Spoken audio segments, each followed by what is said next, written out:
6 money skills para mag-upgrade ang finances mo. Una is ang pag-increase ng income.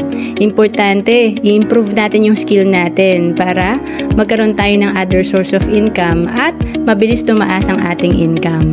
And then pangalawa, ang pag-iipon ng pera. Baka naman ang dami nating racket pero hindi tayo nag-iipon. Importante, 10 to 20% ng kinikita natin, simulan nating ipunin. And then pangatlo, ang pag-i-invest ng pera. Hindi sapat na ang pera natin nasa savings account lang, lalo na kung ito ay para pa sa pang-retirement natin. Kaya importante, alam din natin mag-invest para mas mabilis mag-grow ang ating fund. And then pang-apat, ang pagmamanage ng utang. Kailangan alam natin kung ano ba talaga yung utang na meron tayo at ilista natin to at bayaran natin. And then pang-lima, ang pag-build ng retirement fund. Lahat tayo magre-retire, lahat tayo tatanda. Kaya importante, meron tayong retirement fund. At pang-anim, ang pagkakaroon ng passive income.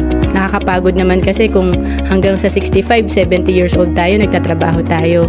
Importante, mag-invest tayo at magnegosyo para magkaroon tayo ng passive income.